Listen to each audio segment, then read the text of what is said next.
C'était juste un jeudi ordinaire. J'avais préparé des spaghettis à la sauce tomate avec du pain à l'ail. Comme toujours, c'était moi qui cuisinais la plupart des soirs.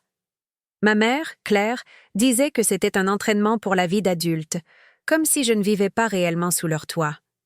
Mon frère Théo venait de rentrer de l'université, encore une fois, après avoir abandonné un cours. Mes parents firent semblant que rien de grave ne s'était produit. « C'est le parcours », dit Henri, mon père, d'une voix faussement calme. Mais quand je mentionnais la réunion avec un client prévue le lendemain, celle qui pourrait doubler mes revenus en tant que freelance, Claire leva les yeux au ciel. Ça doit être agréable de rester assise à la maison toute la journée devant un ordinateur.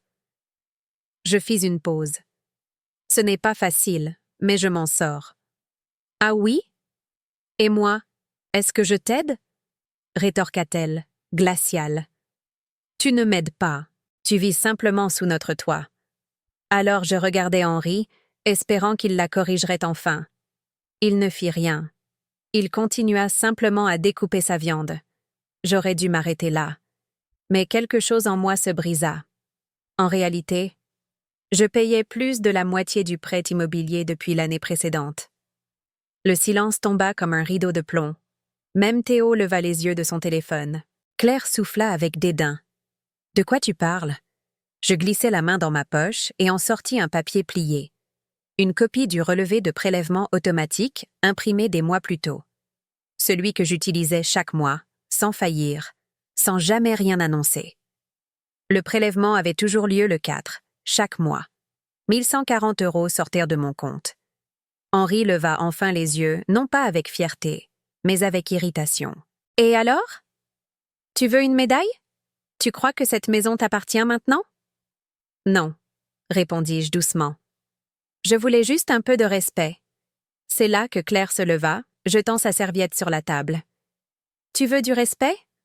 On le gagne en connaissant sa place. C'est notre maison. Nos règles. Ça ne te plaît pas? Alors pars.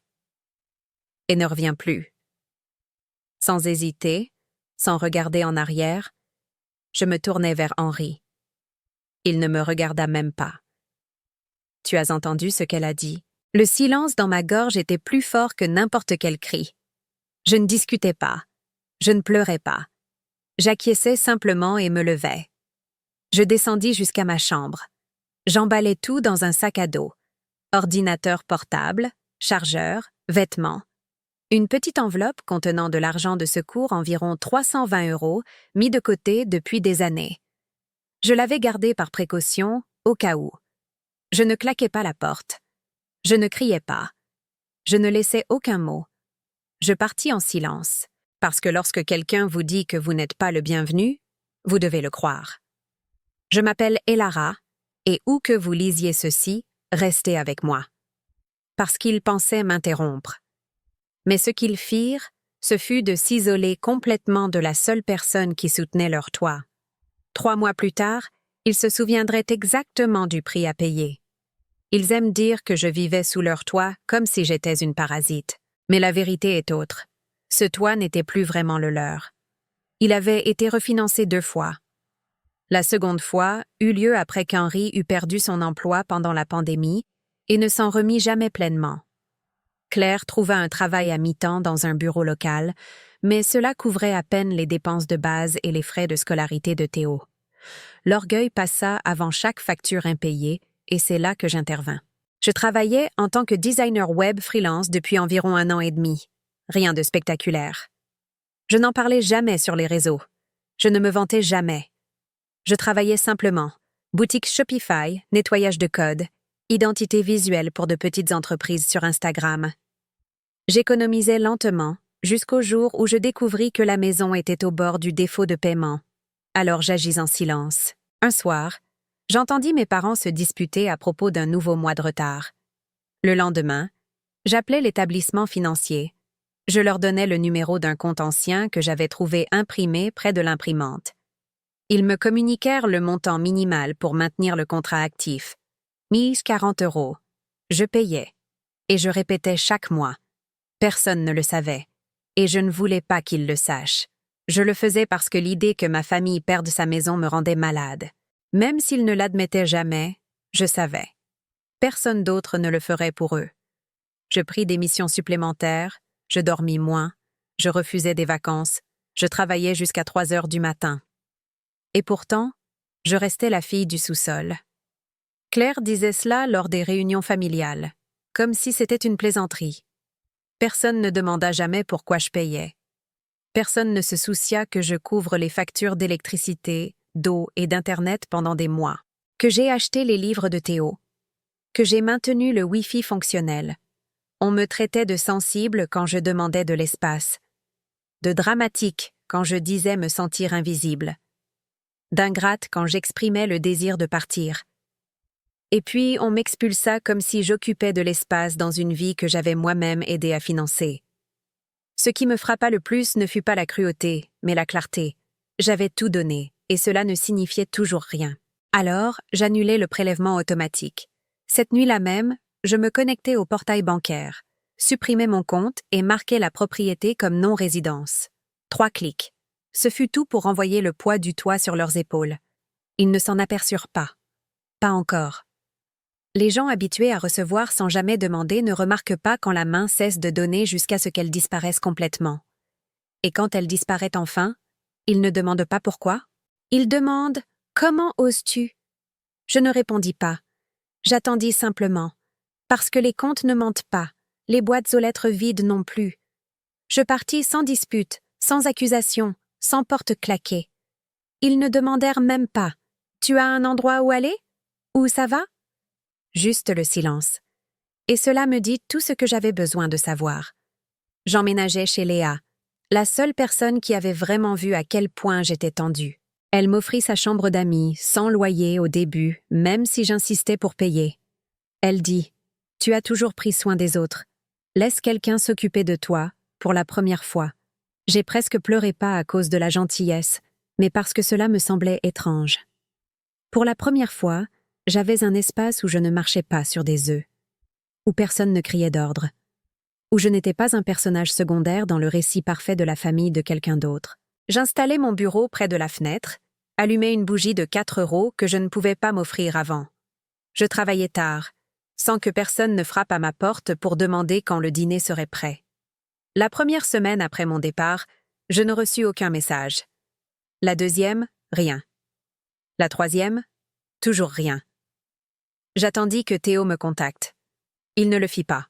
À la place, je vis une vidéo sur Instagram, lui souriant sur le canapé, Claire et Henri en arrière-plan, riant, mangeant des plats à emporter même table, même maison, comme si je n'avais jamais existé. Je regardais la story et murmurais « Voilà donc ton fardeau ingrat. » Perdu. Personne ne sia. C'était toujours ainsi. Je n'étais visible que quand quelque chose devait être réparé. La voiture tombait en panne, le Wi-Fi lâchait, le paiement du prêt était refusé. Maintenant que j'étais partie, ils restèrent silencieux, pouvaient faire semblant que je n'avais jamais compté. Et je les laissais y croire, car parfois l'absence parle plus fort qu'un cri. Pendant ce temps, je commençais à vivre. Promenade en milieu de journée. 2 nouveaux clients signés. Dîner un jeudi soir sans avoir à justifier quoi que ce soit à quiconque. Léa m'apprit à préparer des cocktails. Nous rîmes vraiment, comme je ne l'avais pas fait depuis mes 17 ans. Je pouvais respirer. Je ne portais plus une maison pleine de ressentiments et de fuites. Je savais que ce jour viendrait. Le premier avis de défaut dans leur boîte aux lettres. Le jour où ils consulteraient l'application bancaire et verraient un vide là où mon virement mensuel apparaissait. Le jour où le silence parlerait enfin. Mais je ne les prévins pas. Je n'expliquais rien. Je ne rappelais pas ce que je payais. Parce que s'ils avaient besoin qu'on le leur rappelle, ils ne m'avaient jamais valorisé depuis le début. Je laissais l'horloge tic-taquer, 30 jours, 60, 90, et toujours rien. Jusqu'à ce qu'un matin, tandis que je touillais mon café, mon téléphone vibra. Un nom que je n'avais pas vu depuis 3 mois. Henri. Un message bref. « Pourquoi tu n'as pas payé le prêt ?» Je fixai l'écran longuement. Je pris une photo. Je bus mon café. Et je tapais, lentement. Je pensais ne plus être la bienvenue. J'appuyais sur « Envoyer ». Mon téléphone explosa de notifications. Il pensait que je bluffais. La seule explication possible à 3 mois de silence, Ils n'imaginaient sûrement pas que le prêt était réellement impayé, ou peut-être si, mais ils étaient tellement habitués à voir l'argent apparaître magiquement qu'ils croyaient que le monde continuerait de tourner même après m'avoir chassé. Mais les banques ne fonctionnent pas à la dénégation. Elles fonctionnent avec des échéances, des chiffres, des faits. Le premier avis arriva 1 mois après que j'eus annulé le paiement. Je ne le vis pas, bien sûr, mais je sus exactement quand cela se produisit, car ma boîte de réception fut inondée d'un email. Discrepance d'adresse, confirmation de mise à jour du prêt immobilier. C'était de l'établissement, confirmant que j'avais retiré mon compte de toutes les responsabilités et mis à jour mon adresse résidentielle. Je répondis « Oui, confirmé. Je n'habite plus là-bas. Je ne suis pas propriétaire. » Pour toute autre question, contactez les emprunteurs principaux. Une ligne. Comme couper un câble. Ils étaient suspendus. Le second avis arriva 30 jours plus tard. Des pénalités de retard commencèrent à s'accumuler. L'établissement les appela directement, pas moi. Le téléphone d'Henri se mit à sonner avec des numéros inconnus qu'il ne pouvait ignorer. Et pourtant, personne ne me chercha. Pas d'excuses, pas de « on ne s'en est pas rendu compte », juste le silence jusqu'au 4e mois, jusqu'à l'avis final, en rouge vif, pré-saisie hypothécaire, procédure judiciaire imminente. Et soudain, je cessai d'être invisible. C'est alors qu'Henri envoya « Pourquoi tu ne paierais pas le prêt ?» 7 mots. Ce fut suffisant pour allumer le feu qu'ils avaient retenu pendant 90 jours. Je répondis « Je pensais ne plus être la bienvenue. » En 5 minutes, 3 appels manqués, 2 longs messages de Claire, un message vocal de Théo. Tu aurais dû nous le dire. Il parlait sérieusement. Sérieusement? Je suis partie avec une valise et sans dette envers qui que ce soit dans cette maison. Le seul sérieux était leur supposition que je continuerais à financer les mêmes personnes qui m'avaient jeté dehors. Cet après-midi-là, je me connectais au compte du prêt pas pour payer, mais pour observer. Leur solde, près de 4 000 € de retard. Ils n'avaient jamais vu ce chiffre car je les en protégeais. Je planifiais les paiements à l'avance, je réglais les pénalités avant même que les notifications n'arrivent. Ils pensaient se maintenir à flot. En réalité, j'étais leur bouée de sauvetage. Et dès que je descendis du bateau, il commença à couler. Claire appela le soir. Je ne décrochai pas. Elle laissa un message vocal, la voix tremblante, presque en larmes. Nous avons fait une erreur.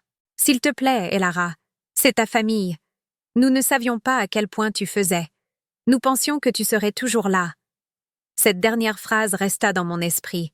Nous pensions que tu serais toujours là. C'était cela. Ils ne m'avaient jamais vu. Ils avaient vu mon utilité, mon portefeuille, ma loyauté silencieuse. Maintenant, ils voyaient les fissures non pas dans la maison, mais dans l'histoire qu'ils se racontaient à eux-mêmes. Et pour la première fois, je ne réparais plus pour eux. Je ne sais pas ce que j'attendais après avoir envoyé ce message. Je pensais ne plus être la bienvenue, mais je n'attendais pas ça. En quelques minutes, mon téléphone s'illumina comme en feu. Police de Garit, 8 appels manqués, gyrophare, 2 messages vocaux, 17 textos, tous 2 ceux-là même qui m'avaient dit de partir comme si j'étais une étrangère, les mêmes personnes qui m'avaient tourné le dos pendant que je rangeais la seule vie que j'avais. Maintenant, j'étais à nouveau précieuse.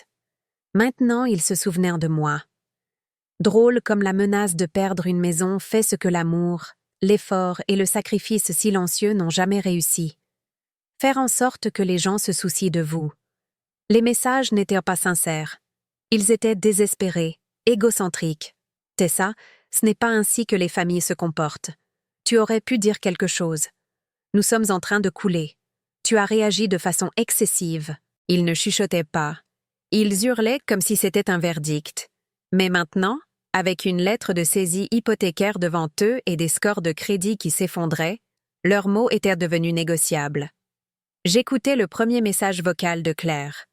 Voix tremblante, panique pure. « Elara, nous sommes désolés. Nous ne savions pas que tu payais autant. Ton père appelle la banque, mais nous sommes en retard. Nous avons besoin de ton aide. S'il te plaît, réglons cela en famille. Famille. » Ils adoraient sortir ce mot quand ils étaient dans le pétrin. Mais où était-elle quand je travaillais 14 heures par jour juste pour garder les lumières allumées? Où était-elle quand ils rejetaient mon travail, ma voix? Où était-elle quand ils me laissèrent partir sans demander si j'avais un endroit où dormir? Le second message était plus bref. Henri, un homme qui parlait rarement, sauf pour donner des ordres, et Lara, nous nous sommes trompés dans notre jugement. Je l'admets. Mais la maison est en danger réel.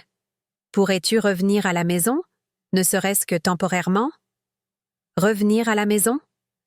La maison qu'ils avaient dit ne pas m'appartenir. Celle que j'avais payée en silence, mois après mois, pendant qu'ils me regardaient comme du verre embué. La même maison où ma valeur disparut à la seconde où mes paiements cessèrent. Non, ils ne me voulaient pas. Ils voulaient de l'argent, le toit, le sauvetage, la fille invisible qui résolvait tout en silence. Mais cette fille était partie. Elle avait été remplacée par quelqu'un qui comprenait enfin sa propre valeur. Et cette version de moi ne reviendrait pas en arrière. Je tapais un message simple. Tu as dit que je n'appartenais pas à cet endroit. Je t'ai cru. J'appuyais sur envoyer. Je bloquais leur numéro. Ce ne fut pas par vengeance, ce fut pour la paix. Parce que parfois la fin n'est pas une conversation. C'est une limite. Et ils étaient enfin de l'autre côté. Je pensais ressentir de la culpabilité. C'est ce qu'enseignent des années de conditionnement familial. Que leur douleur est votre faute. Que s'ils tombent, vous devez les rattraper. Mais quand l'avis de saisie publique apparut sur le site du comté, je ne ressentis rien. Ni colère, ni joie. Juste de la clarté. Car ce désordre n'a jamais été le mien. C'était la tempête qu'ils avaient créée en rejetant mon travail, en étouffant ma présence et en me chassant comme un vieux reçu. Et maintenant le toit cédait enfin. Léa m'envoya une capture d'écran. « C'est la maison de tes parents ?» C'était une annonce sur un groupe local de surveillance des saisies. Légende brutale. 4 chambres, 2 salles de bain, défaut de paiement, propriétaire avec plus de 90 jours de retard, vente aux enchères imminente, commentaire en dessous, ce ne sont pas les mères-sœurs? Leur fille n'a pas déménagé? Waouh! Ils faisaient toujours semblant d'être si unis. Leur honte n'était plus privée. Elle était consultable en ligne. Une semaine plus tard, Théo tenta de m'envoyer un message direct. « Tu as prouvé ton point. Peux-tu m'aider, s'il te plaît?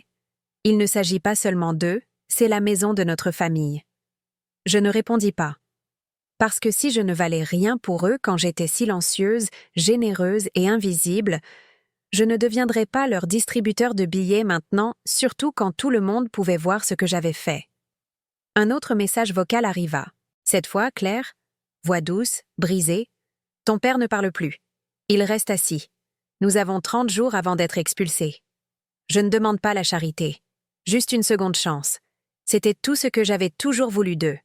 Une seconde chance d'être vus, entendus, valorisés, et ils attendirent que toutes les fondations se fissurent pour l'offrir. Ils ne me voulaient pas. Ils voulaient retrouver leur confort, celui que je payais, qu'ils ne remercièrent jamais, celui qu'ils exhibaient devant leurs amis comme le fruit de leurs propres efforts. La partie que personne ne vit, les barbecues où ils se vantaient d'avoir surmonté la crise, les messes où ils souriaient en parlant de bénédictions tout financées par la fille du sous-sol, la fille qu'ils avaient effacée. Quelques jours plus tard, je reçus un email officiel de l'établissement, non pas en tant qu'emprunteuse, mais en tant qu'ancienne payeuse. Nous finalisons les procédures. La propriété est programmée pour vente aux enchères le 3 du mois prochain. Si vous souhaitez l'acquérir, veuillez nous contacter. Cette dernière phrase resta en moi. Oui, j'aurais pu acheter la maison. J'avais des économies suffisantes, un bon crédit, des revenus, les moyens. Mais pourquoi achèterais-je un lieu imbibé de manipulation psychologique et de culpabilité? Pourquoi retournerais-je dans un espace qui n'avait jamais vraiment été le mien? J'effaçai l'email. J'en ouvris un autre, un contrat pour un loft en centre-ville. Hauteur sous plafond, fenêtre claire, espace pour un studio et un coin lecture, quelque chose que je n'avais jamais eu auparavant. Et dans cet espace, je construirais quelque chose de nouveau. Non par dette, non par devoir, par choix. La première nuit dans mon nouvel appartement, je restais debout, pieds nus, au centre du salon. Lumières éteintes, pas de meubles, pas de rideaux. Juste la lumière de la lune traversant le plafond. Le sol froid, le silence imprégné de paix. Je murmurais à personne. C'est à moi. Mon nom sur le contrat, mon argent au dépôt, ma sueur derrière chaque centime. Personne n'a signé avec moi. Personne n'a couvert. Personne ne m'a fait me sentir coupable de ne pas être reconnaissante. Et pourtant, j'avais plus de liberté que jamais. J'avais fait cela sous un toit qui ne portait même pas mon nom. Cette première nuit, je commandais à manger, mangeais par terre avec des baguettes, de la sauce soja et un sourire qui ne quittait pas mon visage. Je dormis sur un matelas sans sommier, entouré de cartons et de playlists apaisantes. Mais je ne m'étais jamais sentie aussi riche car je ne payais plus le confort des autres. Je payais la paix. Pendant qu'ils tentèrent de repousser l'échéance avec des promesses creuses, je lançai un nouveau site, repensai ma marque, écrivis un blog intitulé « Une fille n'est pas une bouée de sauvetage ». Il devint viral. Des centaines de commentaires. Je suis le pilier émotionnel de ma famille. Mes parents m'ont déshérité quand j'ai refusé d'être caution pour leur voiture. Tu n'es pas seule? Merci d'avoir dit cela. Puis un message d'une cliente. Tes bougies rendèrent ma maison chaleureuse. Maintenant tes mots me font me sentir en sécurité dans mes décisions. Merci. Je pleurais. Car je compris enfin. Ma valeur ne venait pas de ce que je supportais, mais de la vérité que je refusais d'enterrer. Et cette vérité n'est pas négociable. Alors dites-moi, si vous aviez payé pendant des années pour une maison où l'on vous traitait comme invisible, seriez-vous aussi parti en silence ou auriez-vous exigé reconnaissance avant de disparaître?